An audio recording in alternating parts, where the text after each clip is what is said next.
Perhaps you've heard about Mitchell Miller, a talented National Hockey League class defenseman who will very likely never play a single game in the NHL. This state of affairs has nothing to do with a contract dispute nor a career-ending injury, but rather something Miller did when he was, as the saying goes, younger and dumber.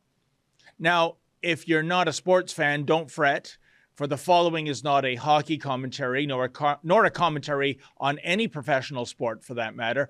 No, this is a rant about second chances. Who gets them, who doesn't, and why.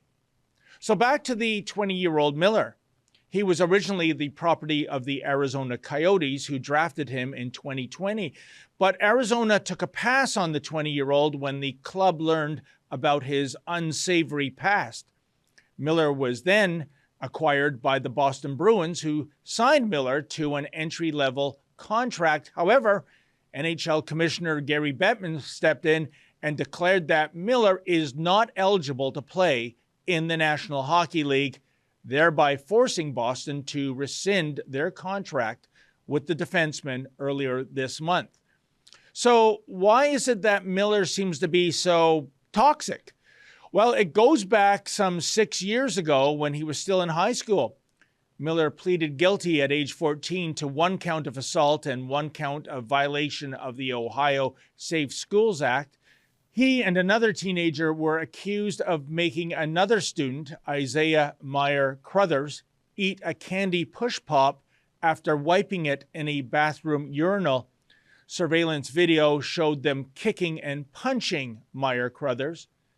And this was apparently not an isolated incident. Meyer Crothers' mother, Joni, told the Arizona Republic that Miller started bullying her son in 2nd grade. That included physical abuse as well as the use of racial slurs. Isaiah Meyer Crothers, it should be noted, is black, and he suffers from developmental disabilities. While Miller sent a letter to all 31 NHL teams acknowledging what happened and apologized for his behavior, his mother claims Miller never personally apologized to Isaiah or their family. Now, first things first, folks, what Miller did to Isaiah was despicable and truly beyond the pale. He physically assaulted Isaiah, forced him to eat a contaminated foodstuff, repeatedly called him the N-word. It is equal parts saddening and infuriating that this sort of behavior can still exist today. Really, what the hell was Miller thinking? In the aftermath of the Bruins signing and then unsigning Miller, Boston Bruins president Cam Neely said in a statement that the organization originally thought Miller's bullying of Isaiah Meyer Crothers was an isolated incident. However, the club reversed course based on new information it received. Indeed, the team is now in damage control mode. Recently, the Bruins hired a law firm led by former U.S. Attorney General Loretta Lynch to review their player vetting process to make certain they never sign someone like Mitchell Miller again. As for Miller's future, at least when it comes to playing professional hockey in North America, things look grim. Just too much baggage.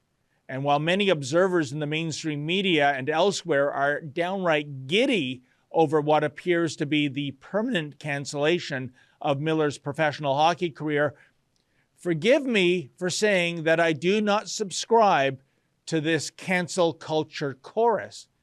Again, I want to make it clear that Miller's behavior as a teenager was disgusting. I also want to make it clear that I have great empathy in my heart for Isaiah Meyer Crothers. I say this because I know what it's like to be bullied. Back in 1975, I attended grade 8 in a new school in a different province, and I endured a year of physical and verbal hell simply because I was that proverbial new kid in town without a single friend. That year remains perhaps the worst year I have experienced in my entire life. But back to the Mitchell Miller, Isaiah Meyer Crothers saga. The more I read into it, the more I pondered if there is not another remedy here other than permanent cancellation, that there is not some sort of compromise in the offing that would result in a win-win solution for both Isaiah and for Mitchell.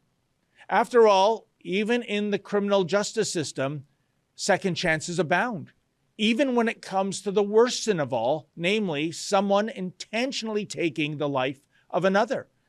Indeed, in our great dominion, unless one is deemed to be a dangerous offender, which is very rare, one is given a second chance to taste freedom after 25 years of incarceration if convicted of first-degree murder. And if any organization should know about second chances and ultimate sins, surely it is the Boston Bruins Hockey Club. I speak specifically of Craig MacTavish. Now, MacTavish was drafted in 1978 by the Bruins and played 2 full seasons for the club. MacTavish is known for being the last player in the NHL to play without a helmet, but he's also known for something else. For a 12-month period, he never played any hockey games at all. That's because MacTavish was doing prison time, given that he was found guilty of vehicular homicide. On the night of January 25th, 1984, in Peabody, Massachusetts, MacTavish was behind the wheel of a car, and he was also under the influence of alcohol. He would collide with another car driven by 26-year-old Kim Radley of West Newfield, Maine. Radley would die in hospital 4 days later due to the injuries she sustained in the crash. MacTavish would eventually be sentenced to a year's imprisonment. Now, I would argue that his sentence was a joke, but nevertheless, after paying his debt to society, was Craig MacTavish canceled by the NHL? Oh, hardly. He enjoyed a splendid playing career lasting almost 2 decades. He played for a total of 5 NHL clubs and actually got to hoist the Stanley Cup in 1994 as a member of the New York Rangers. And when his playing days ended, MacTavish also enjoyed a lucrative career in the NHL, first as a coach, then later as a general manager. Indeed, prior to being convicted for the death of Radley, the Bruins did not condemn MacTavish, but rather continued to embrace him. Immediately after the accident, MacTavish did not play in the Bruins' next 2 games due to a shoulder injury, thanks to the collision, and get this, due to, quote, emotional distress, end quote. The Bruins' general manager at the time, Harry Sinden, said MacTavish's status with the team was unchanged. Stated Sinden, quote, "He's still a full-fledged member of the team. Like any injured player who is injured in mind or body, we won't use him until he's ready to play, and right now he's in no state of mind to play," end quote. While Sinden was making this pronouncement, Kim Radley was in no state of mind to do anything. She was in a coma, fighting for her life in hospital until she eventually succumbed to her injuries.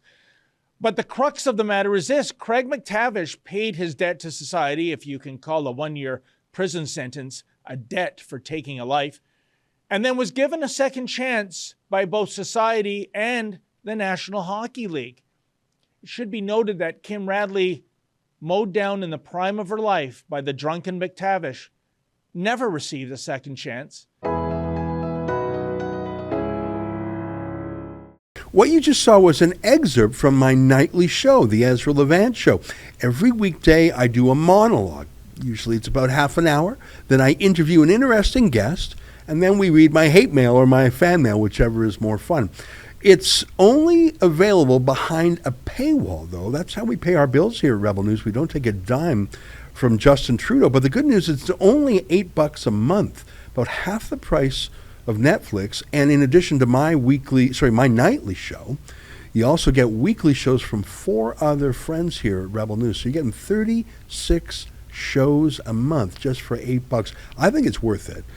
And even if you're not quite sure, do it anyways, because we rely on viewers like you to keep us free and independent. I promise you I'll never take a dime from Trudeau. Just go to rebelnewsplus.com and click subscribe. Thanks.